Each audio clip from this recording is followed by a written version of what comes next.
ایک ملنگ درویش بارش کے پانی میں عشق و مستی سے لبریز چلا جا رہا تھا کہ اس درویش نے ایک مٹھائی فروش کو دیکھا جو ایک کڑاہی میں گرما گرم دودھ ابال رہا تھا، تو موسم کی مناسبت سے دوسری کڑاہی میں گرما گرم جلیبیاں تیار کر رہا تھا۔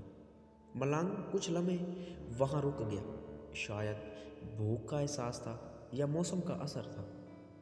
ملنگ حلوائی کی بھٹی کو بڑے غور سے دیکھنے لگا۔ ملنگ کچھ کھانا چاہتا تھا، لیکن ملنگ کی جیب ہی نہیں تھی تو پیسے بھلا کہاں سے ہوتے۔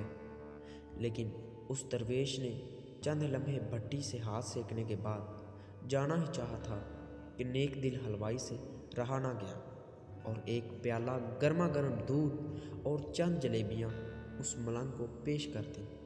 ملنگ نے گرما گرم جلیبیاں گرما گرم دودھ کے ساتھ کھائی اور پھر ہاتھوں کو اوپر اٹھا کر اس حلوائی کو دعائیں دیتا ہوا آگے چل دیا۔ ملنگ کا پیٹ بھر چکا تھا۔ دنیا کے غموں سے بے خبر وہ پھر ایک نئے جوش سے بارش کے گدلے پانی کے چھینٹے اڑاتا چلا جا رہا تھا۔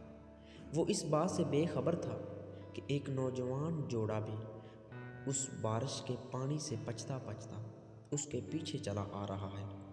یک بار کی اس ملنگ نے بارش کے گدلے پانی میں اس زور سے لات رسید کی کہ پانی اڑتا ہوا پیچھے آنے والی نوجوان عورت کے کپڑوں کو بھگو گیا۔ اس کا قیمتی لباس کیچڑ سے لت پت ہو گیا۔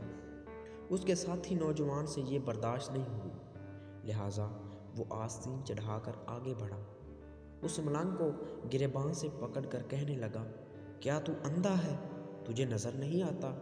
تیری اس حرکت کی وجہ سے میری محبوبہ کے کپڑے گیلے ہو چکے ہیں اور کیچڑ سے بھر چکے ہیں۔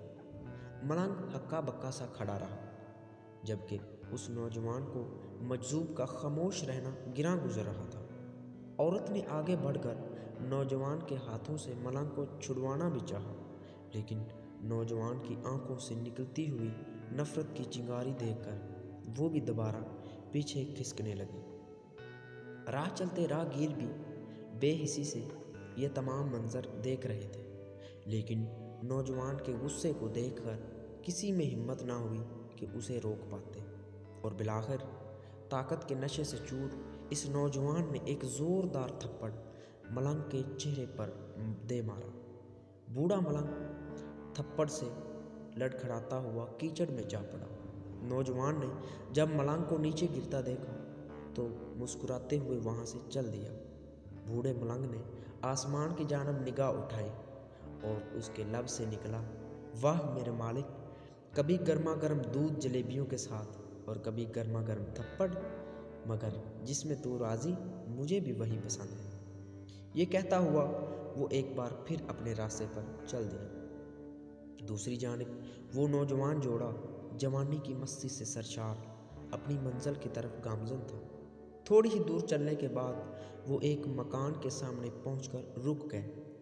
وہ نوجوان اپنی جیب سے چابیاں نکال کر اپنی محبوبہ سے ہنسی مذاق کرتے ہوئے بالا خانے کی سیڑھیاں طے کر رہا تھا۔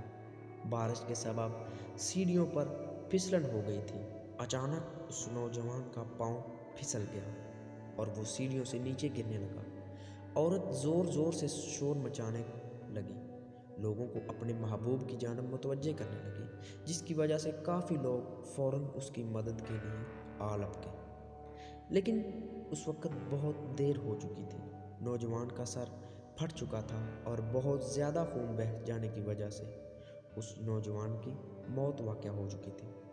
کچھ لوگوں نے دور سے آتے ملنگ کو دیکھا تو آپس میں سرگوشیاں کرنے لگے کہ ضرور اس ملنگ نے تھپڑ کھا کر نوجوان کے لیے بد دعا کی ہے، ورنہ ایسے نوجوان کا صرف سیڑھیوں سے گر کر مر جانا بڑی عجیب بات لگتی ہے۔ چند من چلے نوجوانوں نے یہ بات سن کر ملنگ کو گھیر لیا۔ ایک نوجوان کہنے لگا کہ آپ کیسے اللہ کے ولی ہیں جو صرف ایک تھپڑ کی وجہ سے نوجوان کے لیے بد دعا کر بیٹھے؟ یہ اللہ والوں کی روش نہیں کہ ذرا سی تکلیف پر بھی صبر نہ کر سکیں۔